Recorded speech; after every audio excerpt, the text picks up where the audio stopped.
प्रभु यीशु मसीह के पवित्र और मीठे नाम में जय मसीह की। जय मसीह की।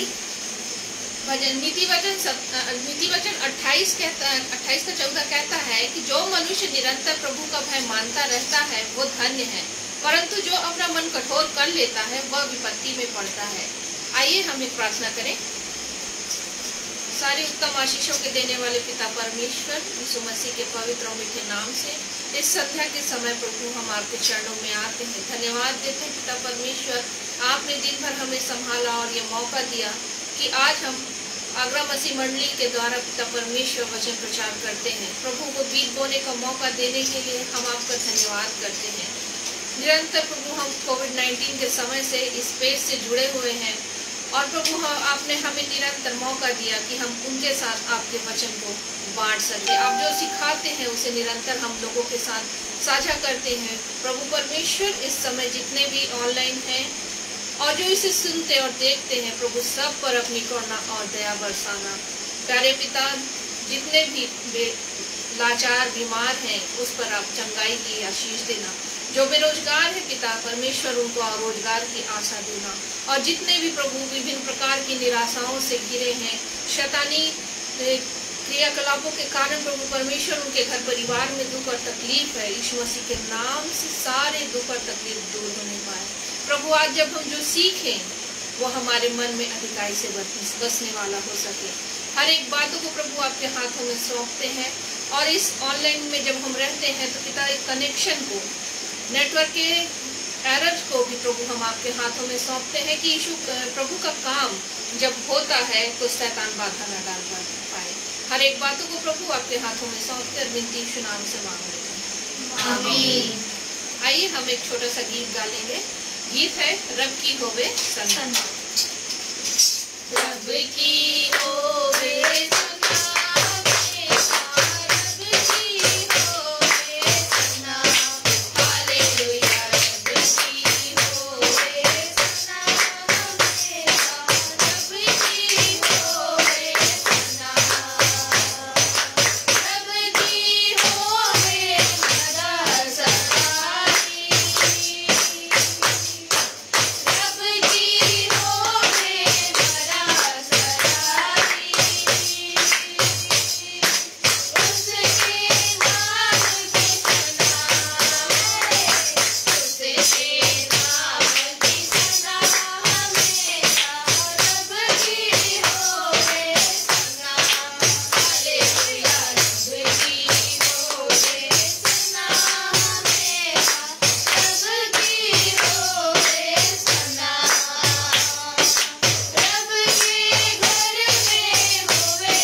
के सुंदर समय के लिए।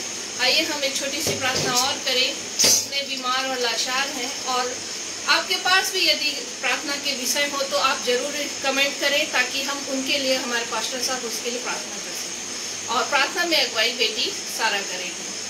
आइए हम सभी अपने आंखों को बंद करें और हाथ जोड़े और परमेश्वर पिता की ओर चले।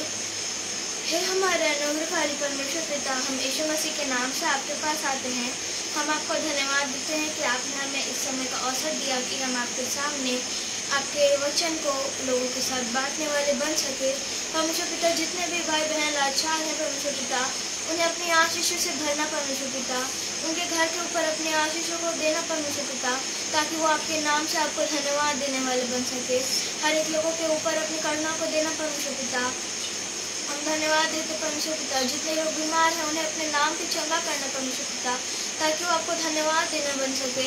हम धन्यवाद देते हैं आज जो हम वचन में सीखते हैं परमेश्वर पिता, वो हमारे मन हमारे हृदय में बसने पाए, उसमें से हम बहुत ज़्यादा फल लाने पाए परमेश्वर पिता। हम धन्यवाद देते हैं कि आपने हमें इस अवसर को दिया कि हम आगरा मछली मंडी में आके आपके वचन को लोगों के साथ सुनाने वाले बन सके। हम आपको धन्यवाद देते हैं परमेश्वर पिता। हर एक छोटी से छोटी बातों को हम आपको देते परमेश्वर पिता। सारा आदर भी मैं आपको देती, स्तुति को उद्धार करता यीशु मसीह के नाम से मांगते, आमीन आमीन। आगे का मौका पास्टर साहब को होगा। परमेश्वर पिता को हम धन्यवाद करते हैं कि उसने आपको और मुझको यह सुंदर अवसर दिया कि हम उसकी उपस्थिति में और उसकी संगति में हम चले। सच में परमेश्वर हमसे यही चाहता है कि हम उसकी स्तुति और आराधना और उसकी महिमा और तारीफ हम निरंतर करते रहें। जैसे कि अभी बच्चों ने और बड़ों ने मिल के गाया, रब की होवे सना हमेशा, रब की होवे सना। यह मनुष्य के जीवन का यह पहला कर्तव्य है कि हम अपने उस जीवते परमेश्वर को, जिसने आपको और मुझको इस पाप के दलदल और पाप के किस से निकाला, हमारा कर्तव्य है कि उस जीवते परमेश्वर को हम महिमा दें, स्तुति दें, उसकी तारीफ करें, उसकी हम प्रशंसा करें। आइए परमेश्वर के पवित्र वचन में हम चले और परमेश्वर के वचन को हम आपस में बांटेंगे और देखेंगे कि परमेश्वर का वचन आज हमसे क्या कहता है। हम रोमियो की पत्री उसका पहला अध्याय और उसका हम 14 से लेकर के 17 पद पढ़ेंगे। रोमियो की पत्री उसका पहला अध्याय उसका 14 पद से 17 पद यहाँ पे इस प्रकार लिखा है, मैं यूनानियों और अन्य भाषियों और बुद्धिमानों और निर्बुद्धियों का कर्जदार हूँ, अतः मैं तुम्हें भी जो रोम में रहते हो सुसमाचार सुनाने का भरकस तैयार हूँ,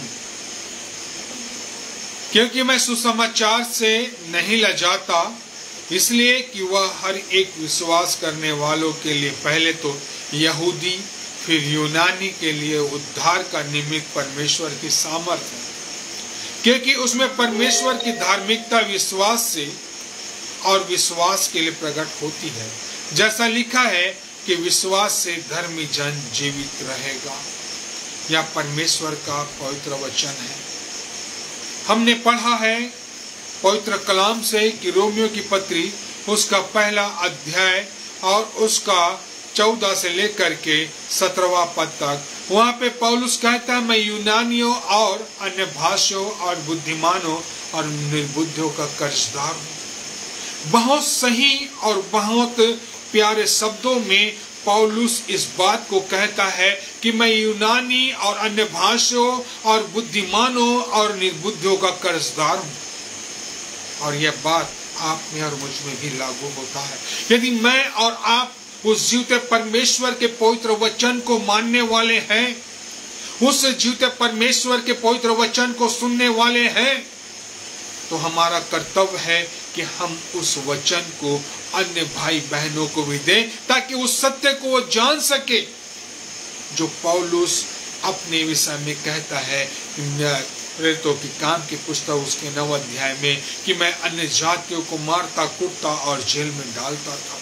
लेकिन जब परमेश्वर ने प्रभु यीशु मसीह में होकर उससे बातें किए, उससे अपने दिल की बात की, तब पौलुस ने उन सारे गुनाहों को त्याग कर उस यीशु के क्रूस को लेकर के आगे बढ़ गया और 16वें पद में कहता है कि मैं सुसमाचार से नहीं लजाता। जिसके जीवन में प्रभु यीशु मसीह काम करता है, जो अपने जीवन का अगुवा प्रभु यीशु मसीह को मानता है, वो उस सुसमाचार को सुनाने से नहीं लजाता। इसलिए वो कहता है कि मैं यूनानियों और अन्य भाषियों और बुद्धिजीवों और निर्बुद्धियों का मैं कर्जदार हूं। जैसे कि आप और मैं यीशु मसीह में विश्वास करने वाले हैं, तो यह आप में और मुझ में भी लागू होता है। इसलिए कहता है कि मैं सुसमाचार से नहीं लजाता। यदि हम यशायाह नबी की पुस्तक और उसका 6वां अध्याय और उसके 8 पद को पढ़ेंगे, यशायाह नबी की पुस्तक उसका 6वां अध्याय और उसके 8 पद को पढ़ें, वहां पे वचन कहता है, परमेश्वर उससे बातें करता है। यशायाह से क्या कहता है? तब मैंने प्रभु का यह वचन सुना। तब मैंने प्रभु का यह वचन सुना। वचन क्या है? प्रभु यीशु मसीह का सुसमाचार। प्रभु यीशु मसीह का सुसमाचार है, जिसको परमेश्वर यशायाह से बातें करते हुए कहता है कि तब मैंने यह वचन सुना, मैं किसी को भेजूं और मेरी ओर से कौन जाएगा? तब मैंने कहा, मैं यहाँ हूँ, मुझे भेज। क्या कहता है? कौन जाएगा मेरी ओर से? कौन पहल करेगा मेरे पवित्र वचन की? कौन अगुवाई करेगा मेरे वचन की सेवा की? तब यशायाह कहता है, मुझे भेज, मैं यहाँ पे हूँ।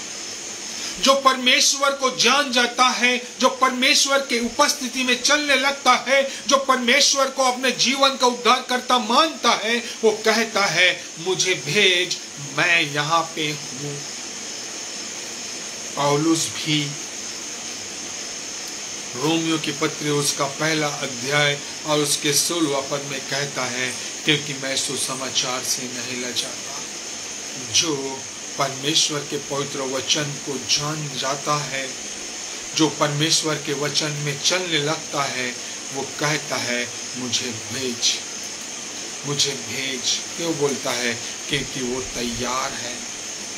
वो अपने आज और कल को त्याग कर उस वर्तमान में रहता है और कहता है, मैं तैयार हूं, मुझे भेज। पौलुस भी यही बात को कहता है, क्योंकि मैं सुसमाचार से नहीं लजाता, इसलिए कि वो हर एक विश्वास करने वालों के लिए, पहले तो यहूदी फिर यूनानियों के लिए उद्धार के निमित्त परमेश्वर की सामर्थ है। जो परमेश्वर के वचन से लजाता है वह विश्वासी नहीं, लेकिन जो परमेश्वर के वचन को बयान करता है, जो परमेश्वर के वचन को लेके आगे बढ़ता है, उसके विषय में परमेश्वर का कलाम कहता है, क्या ही सुहावने हैं वो पांव जो प्रभु के सुसमाचार को लेकर के जाते हैं। क्या ही सुहावने हैं पांव। इसीलिए तो परमेश्वर के पवित्र ग्रंथ में इन लोगों का नाम वर्णित है, लिखा हुआ है।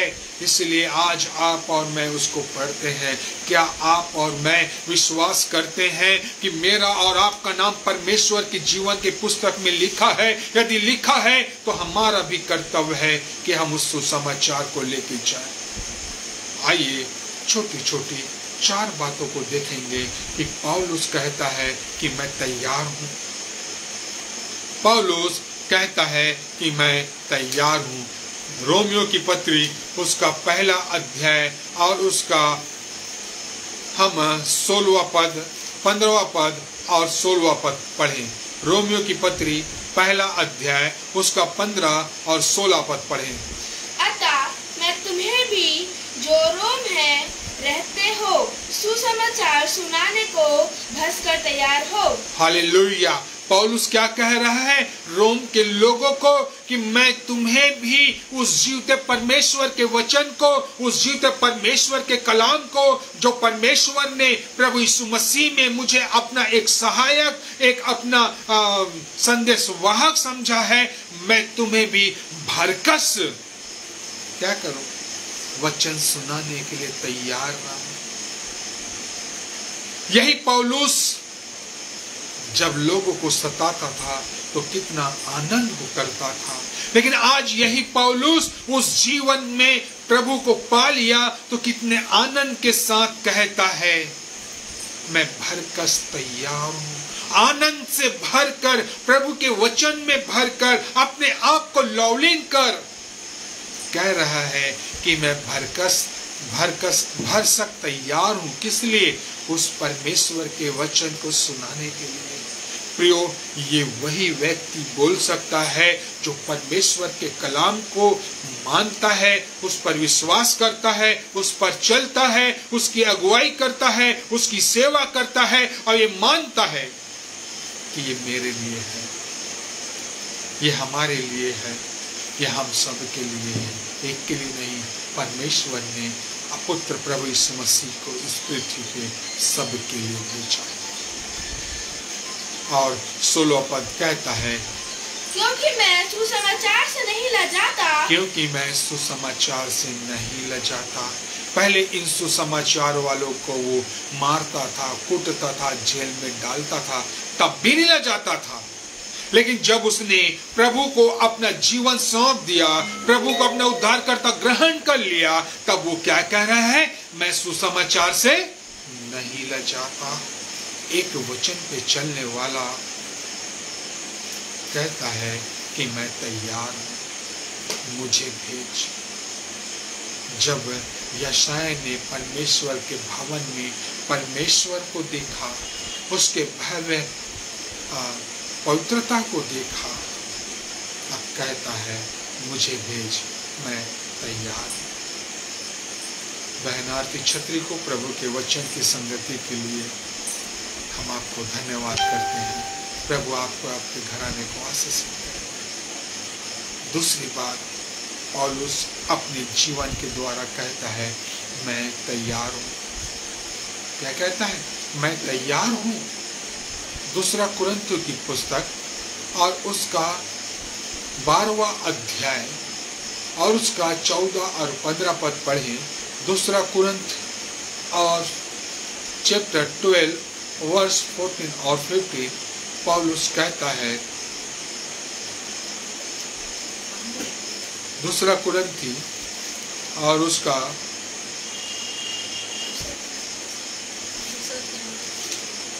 दूसरा कुरिन्थी और उसका 12वां अध्याय और उसका 14 और 15 पद कहता है, देखो मैं तीसरी बार तुम्हारे पास आने को तैयार हूं और मैं तुम पर कोई और भार न रखूंगा, क्योंकि मैं तुम्हारी संपत्ति नहीं वरन तुम ही को चाहता हूं। Hallelujah, hallelujah. ये परमेश्वर का वचन है। जो परमेश्वर के वचन को लेके जाते हैं वो धन दौलत ऐश्वर्य अपना राजपाट नहीं देखता, वो परमेश्वर के वचन को देखता है कि मेरे जो लोग प्रभु ने मुझे दिया है वो कैसे हैं, उनका जीवन कैसा है, उनका जीवन प्रभु के योग्य है कि नहीं। इसीलिए कुरिन्थ के लोगों को कहता है कि देखो मैं तीसरी बार तुम्हारे पास आने को तैयार हूं। वो अपनी कटी को बांध के रखा है, वो अपना थैला उठा के रखा है, वो अपने मेल के जूते को पहनकर तैयार है और वो कहता है कि मैं तुम्हारी संपत्ति नहीं वरन तुम ही को चाहता हूं। और वो सिखाना चाहता है कि वे लोग जो धन दौलत को महत्व देते हैं वो वचन को महत्व नहीं देते, लेकिन जो वचन को महत्व देते हैं वो धन दौलत को महत्व नहीं देते। इसलिए वो कहता है कि मैं तुम पर कोई भार ना रखूंगा। और पौलुस के विषय में हम एक अच्छी गवाही जानते हैं कि वो तंबू बनाने का काम करता था, टेंट मेकर था। वो कभी किसी पे भार नहीं डालता था, वो अपना मेहनत स्वयं करता था और प्रभु के सुसमाचार को लेके अन्य अन्य जगहों पे जाकर प्रभु का वचन सुनाता था। और जो व्यक्ति तैयार होगा वो कभी ना नहीं कहेगा, परंतु प्रभु के लिए वो अपने आप को खाली करता जाएगा, अपने आप को आगे लेके जाएगा और वो किसी के धन संपत्ति दौलत पे वो भरोसा नहीं करेगा, वो सिर्फ प्रभु के पवित्र वचन पे भरोसा करेगा। इसलिए कहता है कि बच्चों को माता पिता के लिए धन बटोरना नहीं चाहिए, पर माता पिता को बच्चों के लिए। मैं तुम्हारी आत्माओं के लिए बहुत आनंद से खर्च करूंगा, वरन आप भी खर्च हो जाऊंगा। हालेलुया। परमेश्वर को धन्यवाद देता हूं जो परमेश्वर के वचन पे चलते हैं। वो क्या कहते हैं? मैं अपने आप को खर्च करने के लिए तैयार हूं। मैं अपने आप को खर्च करने के लिए तैयार हूं। क्यों? क्योंकि वो चाहता है कि जो पेज में जुड़े हुए जो भाई बहन हैं उनकी आत्माओं को किसी भी प्रकार की ठेस न लगे, उनकी आत्माएं कहीं संसार में ना खो जाए, उनकी आत्मा इस संसार की देखने वाले वस्तुओं की ओर भटक न जाए। इसलिए वो निरंतर कहता है कि मैं तीसरी बार भी तुम्हारे पास आना चाहता हूं। आज यह पेज जो आगरा मसीह मंडली का पेज जो बनाया गया है वो निरंतर आपके और मेरे बीच में इसीलिए आता है कि आप और मैं परमेश्वर के वचन के अनुसार जीवन जिए, परमेश्वर के समीपता में पहुंच जाए, परमेश्वर को पहचानने वाले हो जाए, प्रभु यीशु मसीह को अपने उद्धारकर्ता ग्रहण हो जाए। इसलिए यह पेज आगरा मसीह मंडली का पेज बनाया गया कि जितने लोग इस पेज में शामिल हों, जितने लोग इस पेज को सुने, जितने लोग इस पेज की संगति करें, वो प्रभु यीशु मसीह के वचन से तृप्त होके जाए। यह वचन इसलिए नहीं बनाया कि इस पेज को बनाने वाले की तारीफ हो, वह इसलिए बनाया गया कि इस पेज के द्वारा परमेश्वर की महिमा हो। और यही बात पौलुस भी कहना चाहता है कि मैं तुम्हारे पास इसलिए आना चाहता हूं क्योंकि उसको तुम्हारी आत्मा की चिंता थी। और जिस व्यक्ति को अपने आत्मा की चिंता होगी वो परमेश्वर के पवित्र कलाम को पवित्र वचन में निरंतर बढ़ते चले जाएगा। तीसरी बात हम देखते हैं, पौलुस कहता है मैं तैयार हूं। पौलुस क्या कहता है? मैं तैयार हूं।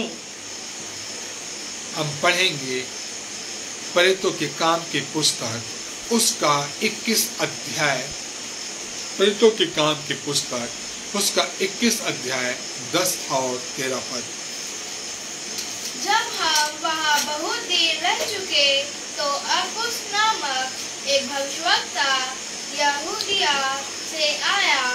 उसने हमारे पास आकर पौलुस का कटिबंध लिया और अपने हाथ पांव बांधकर कहा, पवित्र आत्मा यह कहता है कि जिस मनुष्य का यह कटिबंध है उसको यरूशलेम में यहूदी इसी रीति से बांधेंगे और अन्य जातियों के हाथ में सौंपेंगे। जब हमने ये बात सुनी तो हम और वहाँ के लोग ने उससे विनती की कि यरूशलेम हो ना जाए, परंतु पौलुस ने उत्तर दिया, तुम क्या करते हो कि रो रो कर मेरे दिल तोड़ते हो? मैं तो प्रभु यीशु के नाम के लिए यरूशलेम में न केवल बांधे जाने ही के लिए वरन मरने के लिए भी तैयार हूँ। पवित्र वचन परमेश्वर का बतला रहा है। पौलुस कहता है मैं तैयार हूँ। क्यों? पौलुस दुख सहने के लिए भी तैयार है। वो अगबुस नामक एक भविष्यवक्ता यहूदिया के यहाँ आए हुए थे।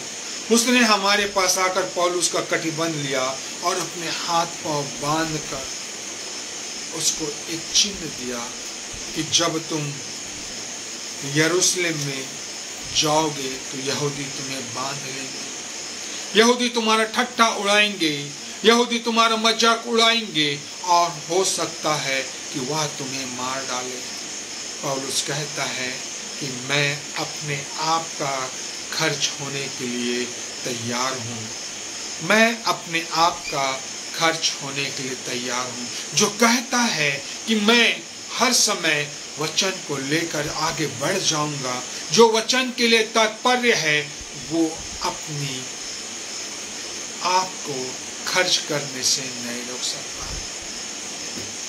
वचन को हमें लेकर के आगे बढ़ना है, अपने आप का खर्च करना है। जब तक हम अपने आप का खर्च नहीं करेंगे तब तक हम परमेश्वर के राज में शामिल नहीं होंगे। मेरे प्रियो, आप और मैं उस घड़े में पानी जब भरते हैं जब वो घड़ा होता है, खाली होता है, और उस घड़े में हम पानी कभी नहीं भर सकते जब वो घड़ा भरा होता है। तो हमें पुनः उस घड़े में पानी भरने के लिए हमें क्या करना पड़ेगा? उस घड़े के पानी को खाली करना पड़ेगा। और ठीक इसीलिए पौलुस कहता है कि मैं यहाँ तक मरने को तैयार हूँ, मैं अपने आप को खर्च करने के लिए तैयार हूँ, मैं अपने आप को उस सुसमाचार के लिए खर्च करने के लिए तैयार हूँ। इसलिए कहता है कि मैं सुसमाचार से नहीं लजा। अंतिम और आखिरी और चौथी बात हम देखेंगे जो हमें मिलता है 2 तीमुथियुस उसका 4 अध्याय और उसका 6वां और हम 7वां पद को पढ़ेंगे। 2 तीमुथियुस उसका 4 अध्याय उसका 6वां और 7वां पद को पढ़ते हैं। क्योंकि जब मैं अधर के समय उंडेलता जाता हूँ। हालेलुया। वचन क्या कह रहा है? क्योंकि अब मैं अर्घ के समान उंडेला जाता हूँ। अब वो अपने आप को बतला रहा है कि जब हम पहले के समय में जब कोई वेदी बनती थी तो उसमें तेल और घी डाला जाता था, तो धीरे धीरे करके उसमें डाल के क्या होता था? खर्च होता था। उसी प्रकार से पौलुस अपने आप को कहता है कि अब मैं अर्घ के समान उंडेला जा रहा हूं। अर्थात वो कहता है कि इस संसार से मेरा रुखसत होने का समय आ चुका है और मैं इस संसार से कुछ करके आगे बढ़ने जा रहा हूं। अब वो कह रहा है मैं मरने के लिए भी तैयार हूं। किसके लिए? वचन के लिए तैयार है। 7वां पद क्या पढ़ता है? पढ़िएगा। मैं अच्छी कुश्ती लड़ चुका हूँ। हालेलुया। क्या बोल रहा है? मैं अच्छी कुश्ती लड़ चुका हूँ। पौलुस आपसे और मुझसे कह रहा है मैं अब अच्छी कुश्ती लड़ चुका हूँ। मैं इस संसार से अपने बुराइयों के प्रति लड़ चुका हूँ। मैं यहूदीवाद लोगों से वचन से लड़ चुका हूँ। मैं कलीसिया के लोगों से लड़ चुका हूँ। मैं इस संसार के लोगों से लड़ चुका हूँ और उन्हें सत्य और असत्य के विषय में ज्ञान की भेद बता चुका हूँ। मैं तैयार हूँ क्योंकि मैं वचन को सुनाने के लिए तैयार हूँ। इसलिए पौलुस कहता है कि मैं तैयार हूँ। क्यों? मरने के लिए भी अब तैयार है क्योंकि उसने अपनी अच्छी कुश्ती लड़ चुका। उसको भरोसा है उस जीवते परमेश्वर पर, क्योंकि जब वो आएगा तो वो मुझे अपने साथ लेके जाएगा, कहता है। और वो कहता है मैंने विश्वास की रखवाली की है। वह जब यीशु को ग्रहण किया, अपना उद्धारकर्ता मुक्तिदाता ग्रहण किया, तब वह कहता है कि मैं विश्वास की अच्छी कुश्ती लड़ चुका हूँ। वो बतलाना चाहता है कि इस संसार में बहुत से भाई बहन हैं जो विश्वास में तो आगे बढ़ रहे हैं लेकिन विश्वास की रखवाली नहीं कर पा रहे हैं, इस संसार में भटक जा रहे हैं। हमको सिखलाना चाहता है वचन। आज वचन आपसे और मुझसे कहना चाहता है यदि आप वचन के मानने वाले हैं, वचन पे चलने वाले हैं, तो क्या आप तैयार हैं? क्या आप पौलुस के समान कह सकते हैं कि मैं सुसमाचार से नहीं लजा? क्या आप यशायाह के समान कह सकते हैं मुझे भेज, मैं यहाँ? आज परमेश्वर का वचन आपके और मेरे साथ यही कह रहा है। क्या आप तैयार हैं? यदि तैयार हैं तो आइए हम प्रार्थना करते हैं। अपने सिरों को झुकाएं, अपने आप को प्रभु के हाथ में डालें। पिता परमेश्वर, हम प्रभु यीशु मसीह के नाम से आपके पास आते हैं और हम आपको हृदय से धन्यवाद करते हैं और आपकी महिमा और स्तुति और तारीफ प्रशंसा करते। आपने जो यह समय हमें दिया है किस आगरा मसीह मंडली में होकर के प्रभु जी आपके नाम की महिमा करें, आपके नाम को ऊंचा उठाएं, आपके नाम की स्तुति और तारीफ और प्रशंसा करें, आपके नाम के लिए प्रभु जी अपने आप को खर्च करें और यहाँ तक तैयार रहें कि अर्घ की नए उंडेले जाए। धन्यवाद देता हूँ पिता परमेश्वर कि आप हमारे संग और साथ हैं। पिता परमेश्वर, आपको धन्यवाद देता हूँ इस वचन के द्वारा आपने हमसे बातें की है।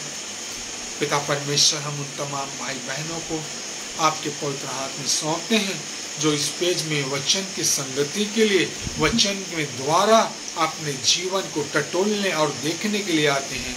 खुदा बाप उन सबके साथ हो, उन सबको आप आशीषित करें और अपने धर्माई दाने हाथ में नीचे रखें। धन्यवाद देता हूँ प्रभु यीशु नाथ से कि आपने आज का दिन हमें दिया कि हम अपने आप को इस वचन के द्वारा जान सके क्या हम इस वचन के अनुसार हैं या नहीं। यदि नहीं है प्रभु जी तो हमें तैयार, हमें बना, क्योंकि हम आपके बेटे हैं। हम इस विश्वास के साथ इस विनती को यीशु के नाम से मांगते हैं। आप सभी भाई बहनों को प्रभु यीशु मसीह में जय मसीह।